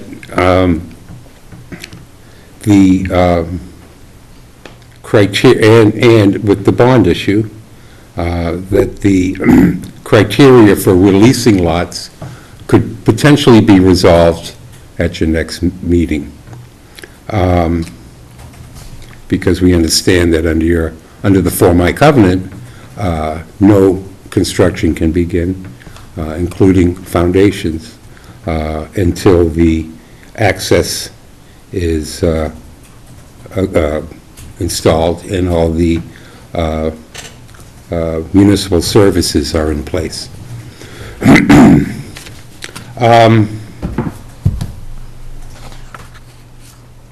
It's been a difficult project for a couple of reasons. Both of them, I would say, acts of God. The weather certainly has not cooperated with us. The heavy rains have not cooperated. And the Lawrence gas explosions has basically put Columbia Gas out of business for doing anything but that and certain emergencies. They will not even discuss with us putting in the gas infrastructure. We're really not sure when that's going to happen. We feel lucky that if we can get a response from them and get the gas infrastructure in place in the spring, we'll be fortunate. But I can tell you from other clients who have been trying to connect gas to homes, they don't want to hear from you, and they will not talk to you, and they will not answer emails. They have one goal, and that's to get Lawrence back up and running. There are some alternatives there that Paul can discuss, and Paul can discuss the potential Basin 2 resolution, because we feel very strongly that that basin is an issue because of the wet weather that we've had, and that grass has not been able to grow. And once grass is able to be grown on that basin, then it will work as designed. So, I don't know if you want to hear, is that rain? Heat. If Paul wants to talk about those issues in the Basin 2 resolution? We're going to start with the gas. I brought some of the original drawings we have. Just to orient you as to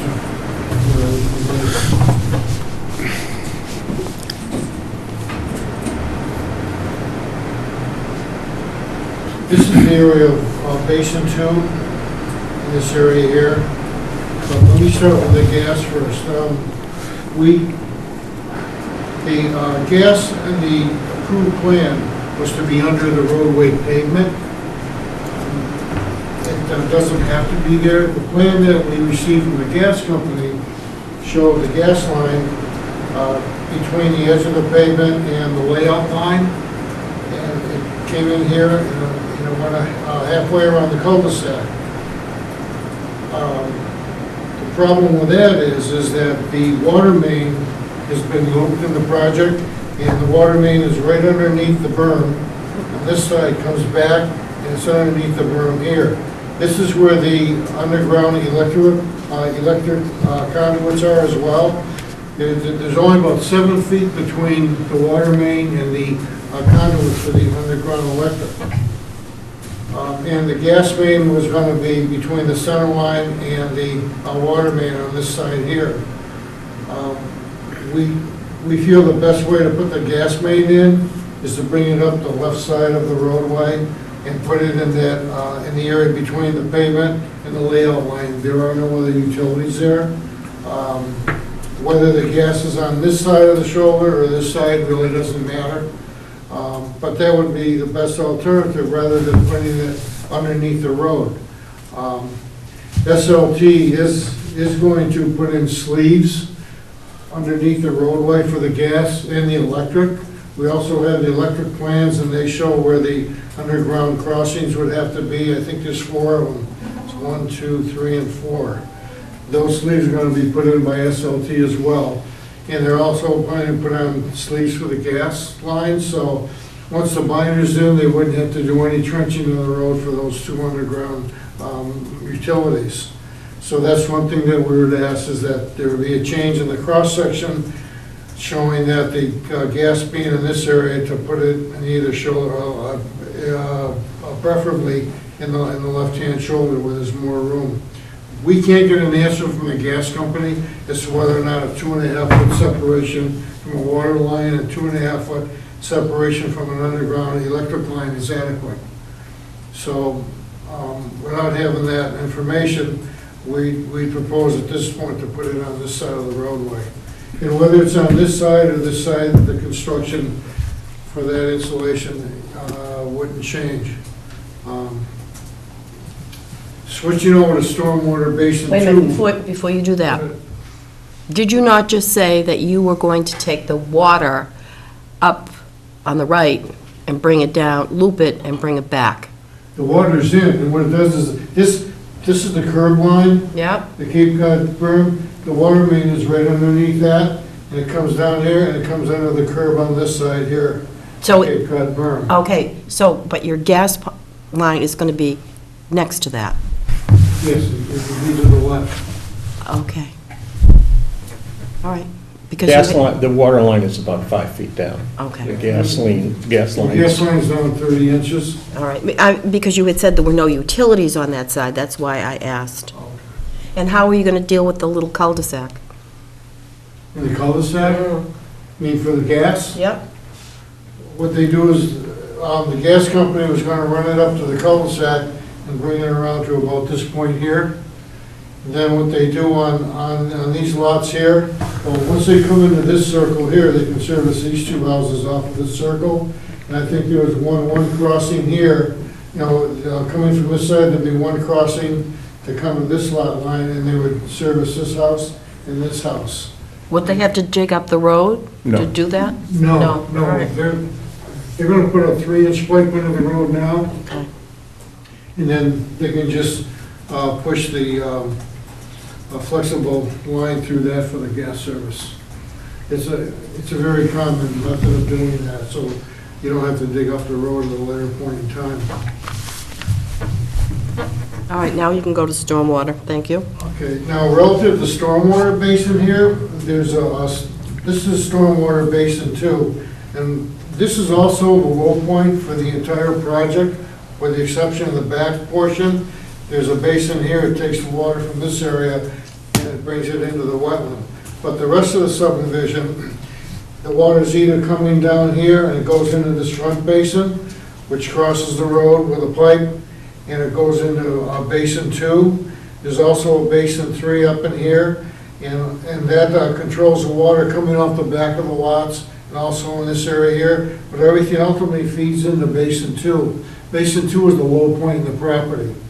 Even prior to the project being built, water would flow out of the property in this corner here, and it would flow into the street. There's a sidewalk here as well. Basin 2 has an outfall as well, and also has what we call a level spreader. So when the water doesn't want to come out of the basin, it would be spread over a large area. The level spreader is probably 1.5 times the width of this, the length of the table here. What's happening is this basin's been filling up with water, and they haven't been able to put down the grass, the sand and the loam layer and the grass on top of it. So in some of the bigger storms, some of the water has been coming up out of a level spreader, and it's been flowing over the driveway here, and some's been coming out onto the street. So we've come up with a solution to do something that would allow the water rather than flow out into the street. One of the things that we recommended initially was to extend the pipe from the level spreader and put it into the catch basin. Even though this is uphill about 50 feet, the pipe in that catch basin is low, so we can easily get the pipe from the level spreader, which is flush with the ground, and put it into that catch basin, and, you know, and have a suitable slope on it. We did provide a sketch to the DPW, and Karen and Greg Tansey from our office met with Sean this morning at the DPW. And they reviewed that. Peter Palmieri is aware of it, but this may be a temporary solution in the short term, but the preference is to, and Mr. Sharon has agreed to, there's a storm drain line going down A Vinyl Road in the middle of the street. The best solution would be to take a pipe from this head wall and put it into a new drain manhole in the street. What that would do is allow any water that does come out of here to go directly to the manhole so it doesn't flow out onto the sidewalk. Mr. Sharon's concerned about children walking up and down that sidewalk in the winter if we get freezing rain and the water coming out of the hazard. It's doing it now, but there's a way to eliminate that. And, you know, by each of those two methods I just mentioned, so that's one of the things that we'd be looking for the planning board to allow them to do. Well, we have a... There's also a letter from Sean. Yep. Which I didn't see that until just now. Pretty much. No, I know, but Basically, he's saying to do manhole, that your second... Yes. Manhole, what they do is to put it right over the drain pipe that's in the street. And then a valve added to the plan and considerations. Okay. Are you willing to do that? Yes. Okay. And I happened to be on the site today, and Peter Palmieri was there, and that's his preference too. All right. He agrees to that. And the issue in that basin, of course, is that because of the weather, we haven't been able to loam and seed it. We have more rain coming in tomorrow night. And I don't Third want... weekend in a row. You know, we've got water going onto the abutting driveway and the sidewalk now. So we don't want that when the weather starts to freeze. could you just refresh my memory of the design of those basins in that area? Because I distinctly remember like some of those basins to be maintained in a natural condition. They are Basin 3, which is in this area here. This is Basin 3, which is open, but Basin 3 is just to the north of it. The interior part of that is all the wooded area that was there before. None of that's been removed. And is that functioning, is that section functioning as designed? Yes, yeah. That's not getting much water right now, but once the binder course is down, there's a manhole here that would direct water into that swale that would go into 3. Okay. That probably won't happen until the binder course is down. Okay. Yeah, if you look at the sketch that was provided, it's the old sketch, you'll see that there's a low area right by the area. That's the area that's filling up with water right now. So that's, the low area is everything before that goes into the head wall and then out into the level spreader. Right. So it's not backing up into the big tree area yet. Okay. And so, as Paul said, you know, unbeknownst to me that Mr. Sharon and Peter Palmieri and SLT were out at the site, we were meeting inside here trying to come up with a solution to this drainage issue. And so that's when I do have a motion on that one, and we do agree that probably the best way is to put the catch basin, to put the pipe into a drain manhole out to the street, and that a new plan be provided for that prior to installation, as well as the new valve, and the operation and maintenance plan be revised to include the new valve and a certification that it will not negatively impact the stormwater system in Ann Vinyl Road, as indicated in Sean McCarthy's letter, and inspections to the DPW and Planning Board for at least 1 year afterwards. And that seems, the water does go, that's where the water was going originally, and it's better to actually, safety is a concern with the sidewalk. So would this new connection also be a temporary solution, or would this be considered a permanent solution? If we tie into the catch basin now, it would be temporary, and then the manhole would be the permanent one. But they're not recommending tying into No. the catch basin right now. Right. They're ready. So you'd be putting the manhole in this year? Yes. Yeah. So that would be a permanent Yes. taking of stormwater from the site to town infrastructure.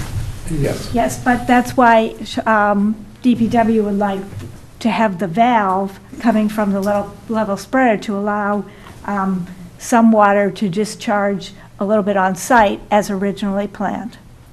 But water did go like that in the existing conditions. As it will again tomorrow night. Right.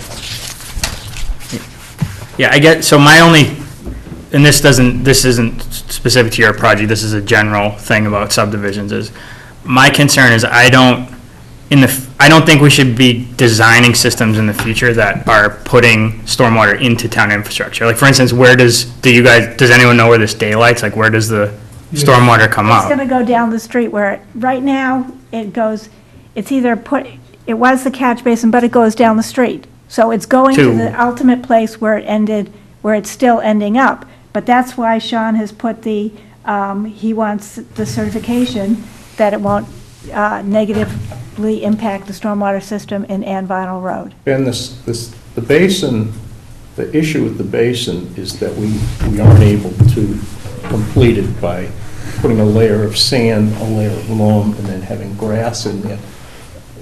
Paul and Greg Tansey have reiterated that the design of the basin is solid. It will work once we get to finish it. So everything's working out there the way it should. I spoke to Greg, the foreman for SLT, and he said everything the way it was designed is working well. It's just the weather hasn't allowed them to plant the bottom of basin 2, so the water would be absorbed, and in a manner that it would be released at the rate that it was intended to. But again, that low area always did shed water onto the street. We never changed that. Matter of fact, under your stormwater bylaw, we could not have an increase in volume, and the calculations show that. That doesn't mean water will not run off the site anymore. Clearly it will, because it's flowing downhill. And again, that basin 2 on the west side is the lowest part of the property, and that's the problem area. So the remedy we're coming up with is actually a very good one, so you don't have the issue of water getting out of that sidewalk in the future, whereas it is now. That sidewalk's in the process of being taken up, as well as the stone wall, because they're going to be rebuilt. Right. So will this new design lead to, is the same amount of water going into town infrastructure with this new design, or will more water be going into town infrastructure with this design? Because the level spreader that's on the street side of that basin is where the water would come up. Any excess water would come up and flow overland and into the street. What this pipe will do is to take that water and put it directly into the drain manhole, so it doesn't have an impact on that sidewalk. Okay. We did discuss that heavily this morning. Yeah. That the water basically is, right now, it's going down the street, so if it's either pick it up here or let it flow down the street and pick it up further down. But this, obviously, with a sidewalk, icing is a concern. So that's what we discussed that, and, we do have thing. If it's, if it's not functioning as intended, it'll have to be repaired. Sure. Yeah, so I guess that being said, I think I recognize the need to find this solution, and I think that if the engineering works, then, and the DPW approves of that's fine by me as a board member. I just want to make a point, though, philosophically, going forward with how we deal with stormwater in this community, I don't think we should be designing hard infrastructure that ties into town stormwater drainage management systems, especially with MS4 coming and all this stuff.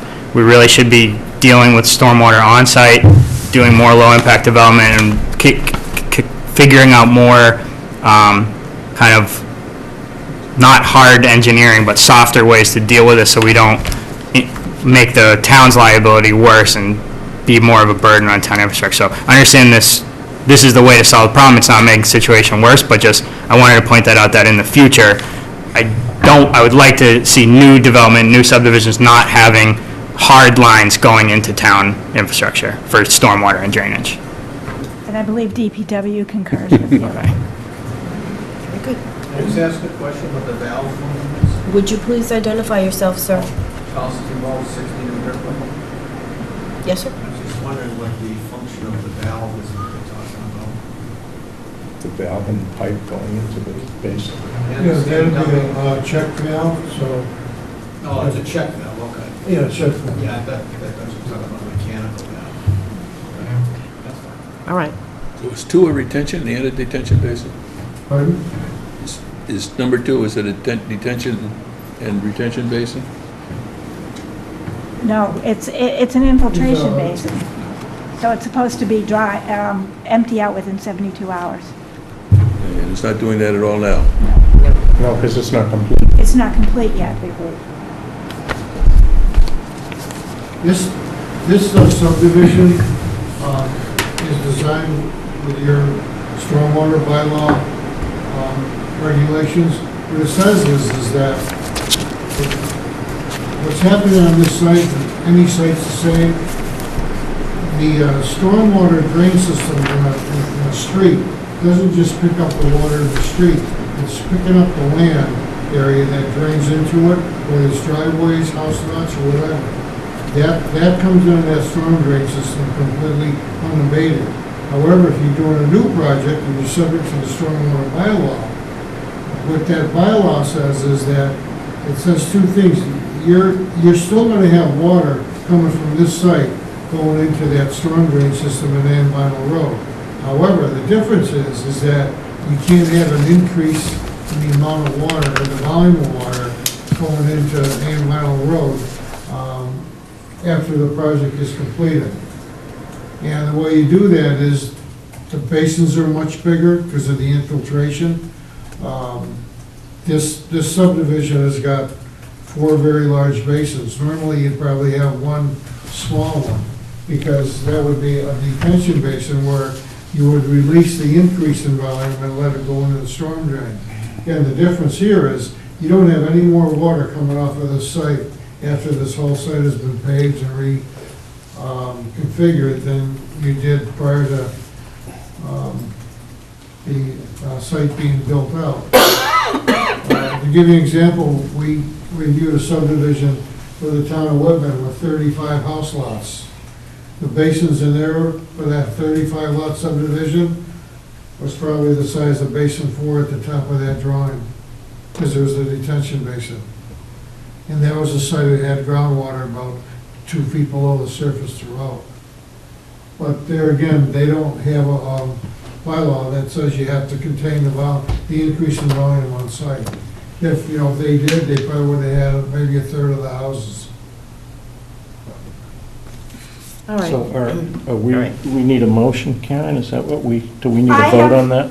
I have a motion for a minor field change for the drain manhole. That's what I have. That's one segment of what they're asking for tonight. And it mirrors exactly, I reviewed the motion with Sean McCarthy this afternoon, and it mirrors his letter. Okay. Is 3 basin 3 working right? Yes. Yes. Okay, so there's water that's coming down from there into 2? Designed that way, Bill, yeah. Yeah. Can I control it up on there? Can I control the access between the water that flows between 3 and 2? I'm sorry, Can you control the water that comes between 3 and 2? yes, three holes of water, and it's gonna release it slowly, and then it will flow into 2. It's similar to the design on 2 as well. What it does is it collect the water in the upper portion of the site, and it holds on to it, so it gets infiltrated. That's the basin that has the natural wooded area in it. So that's all planted on the bottom. I mean, we haven't seen any water filling up in there, because the wood floor is there, which has got a thick layer of loam, and, that's what absorbing the water. And Basin 2 will do the same thing, once they get the sand layer in there and the loam. All right, Bill, are you satisfied? Yeah, I guess I'm not sure that I got a whole lot of choice. I think you're right. All right. Go ahead. Okay, I move to approve as a minor field change the installation of a drain manhole in Ann Vinyl Road with a minimum 8-inch pipe connection to connect Basin 2 to Ann Vinyl Road, subject to the following conditions. A new plan be provided to show this connection prior to installation.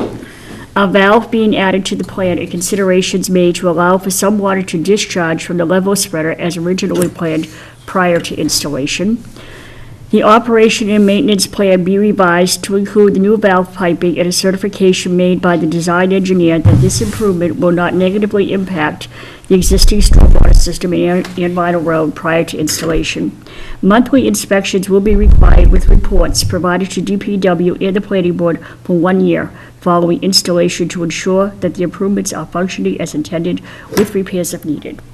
Is there a second? Second. Further discussion? Just one question on the third bullet point here. When it says that certification made by the design engineer that this improvement will not negatively impact the existing stormwater system, et cetera, should we also consider adding the language lead, or something like lead to an increase in volume? So like we're not only not negatively impacting the system, but we're also not, per you following the bylaw and the system, stormwater system design, functioning as originally approved and designed, we're also not adding to an increase in volume to the drain system than what would have been there otherwise, with the system designed as originally. Is that? Well, that's already happening, whether you put this in here or not. The way that system has been designed and built and reviewed by Merrill, again, though, you can't have an increase in volume leaving the site. The water leaving that basin right now is coming from the level spreader. We're simply, and with that water is low on the sidewalk.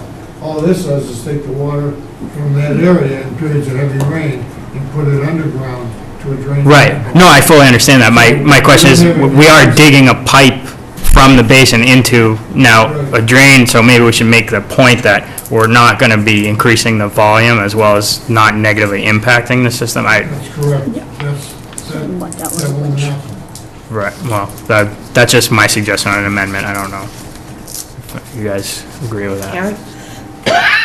I mean, we did talk about not increasing the volume off-site today, and as the calculations were approved and reviewed by Merrill, they weren't increasing the volume off the site. It's just that it was going right, some of it was going across the neighbor's driveway, and so we felt that by putting the connection right in, it wouldn't be increasing the volume. But that's why he's asking for a certification that it won't impact the existing stormwater system in Ann Vinyl Road. Right, yeah. Does that resolve your issue? Not really. I was just going to add the extra point that not only is it not going to negatively impact the stormwater in Ann Vinyl Road, there's not going to be an increase in volume per going into the town's stormwater system, right? But that follows. from the original Same design that we before. approved. It's going to be the same. Yeah. It's just Right. now it's going in a pipe underground instead of level spreader over the sidewalk into the, that's all I'm saying to add. So that same vein. It's a belt and suspenders kind of thing. So you want to add and no increase? I think that would be prudent. Yeah, that's fine. I think that makes sense. Okay. Yep. So that follows up on your idea of not hard plumbing everything into the Right. town, yeah. Or like, what if we find out the pipe, the new drain isn't installed right now, it's capturing everything that goes into basin two, and there's no infiltration, something. All right. Is there a second as amended? Sure. All in favor? Aye. All right, what else do we need to do tonight? Well, Karen, for we was, this? All right, so this takes care of one aspect. All right. of- Next. there was another issue we wanted some guidance from the planning board regarding, and that has to do with the signage for open space. The plan shows that those signs will be on the various lot, back lot lines. I have the endorsed plans if you Yeah. want. And I think Paul had. I have a, if you want to pass this, this is where it's called, but right now, It's on the Hatherley Road side. the plan calls for the signs to be on the back lot lines of all of the lots. The issue, which we didn't realize it at the beginning, is that the only place that those back lot lines are abutting the open spaces is really in here. The rest of the areas, except for a small section at the top, they're abutting basins. So it doesn't make a lot of sense to be putting these signs up for basins. Well, we just don't want people dumping stuff into. Well, yeah, I understand that, but the problem is that you don't require, as a rule, folks putting in, developers putting in signage on basins. This is all open space over here. And then there's a little bit more of it up in here. But the rest of it is all against the basin. I know I saw it on the sheet, I didn't. You don't have the them sheet. memorized? No, I didn't have it memorized. I'm just looking for clarification, but I just realized it about, Yeah, no, it shows. a few weeks ago. All the required signs have been purchased. Yeah, we've got them, we've got the posts, we've got them all, we've got half of them up in the correct place. So, No. Karen, what's your response? It shows them on the plan right here. You asked for, you asked for them originally exactly Right. there, and I just suggested they come in and get that clarified by the board. If that's where you originally, that's where you wanted them. Bill? You wanted them on the outside of the, by the basin parcel originally, so that people wouldn't go in and disturb that. That's right. That's, yeah. That was the point. you want the signs on the basin? Yep. You already have them. Well, I don't have a problem with that. It was something that came up and we, for instance, over here, we'll put signs up, but it doesn't make much sense to have to do boulders in between because there's a 6-foot berm here with boulders on top of it, right behind the sign. So that's, I mean, if you want it along these lines, we'll continue to do it. All right. Bill? I'm not sure that I really care. At least along the sides of the basins. Okay. All right. What is the verbiage on the signs exactly? Open space, do not disturb. But what you're telling me is I've got a sign, then I've got a wall, Yeah. Yeah. and then I've got The bricks. berms are, especially out in the back, is huge. It literally is 4 or 5 feet tall, and it has boulders all along the top. And on the left-hand side, it's very similar. It has a large berm with boulders on the top. Because I think the signs themselves are important, but I mean, if it doesn't make sense where they're located, then I'd relocate them. you're saying aesthetically, it's just a little crowded. Aesthetically, it's just a little crowded with all the sides, yeah. Honestly, I think we were talking about Evangeline the other day because I was involved in that subdivision. And I think Some of the signs are gone. some of them are gone, yeah. Yeah? Does, I'm assuming the stormwater O&M plan says no dumping of yard waste or refuse in the basins, right, or stormwater infrastructure. Does the homeowners association documents also say no? Yes. In that case, then I would be okay with you guys putting the signage in at your discretion if it, as long as it's where the actual open space is, then, yeah. Okay. We can do that, that's easy enough. I agree with that, I yeah. agree. Yeah. Okay. Great, thank you. Is there another issue? There is. Oh, my Oh, goodness. goodness. Well, good old Columbia Gas is rearing their head. I mean, basically, they are not in business in this area. They're in business in Andover and Lawrence right now. So we're unable to even contact them and get them to respond to us. So we don't want to hold up the project until who knows when they'll be able to service us. We want to move, as Paul said earlier, move the gas line out of the road, from underneath the road. It will go on to one of the shoulders, and we want to continue to be able to do a binder coat, which is going to occur probably in the next 2 weeks. What I was asking, and I wasn't asking for lot releases, I was asking for the board to allow me to start the process after the binder coat is in of clearing and getting ready to put in some foundations so that I'm not putting foundations in the ground or trying to in January and February.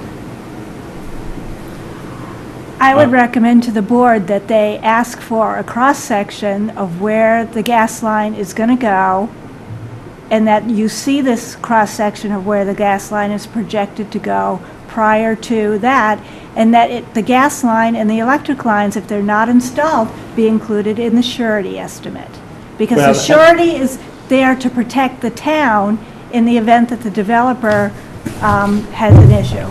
Well, I would say to you that we're going to start million-dollar homes up there very shortly. We can't get occupancy permits without gas and electric. It doesn't necessarily have to be gas. We could put oil in, we could put propane in.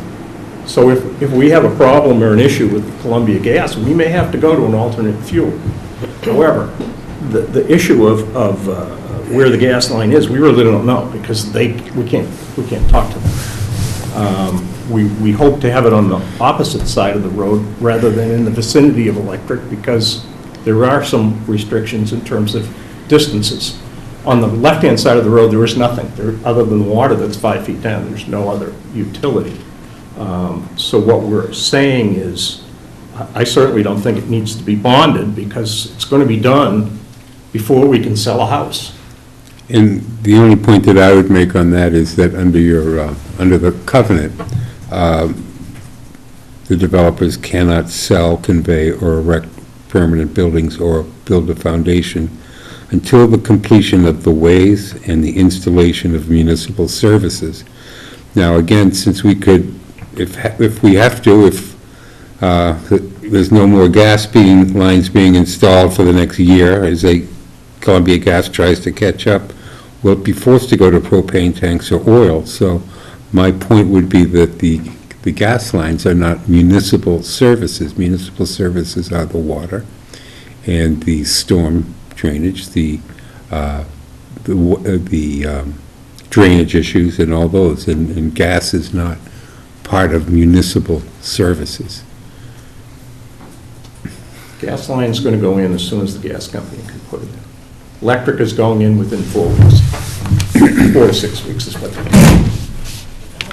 So again, I'm not asking for lot releases. I'm asking you to just start the process so we don't have to wait until January, February to pour foundations. It's a standard procedure for the building department to issue a foundation permit prior to issuing a building permit, and Bob Vogel has agreed to that as long as you are in agreement. However, it's not standard prior to lot releases usually. So you would be setting precedent. So if the board wants to set precedent, the board needs to think about that.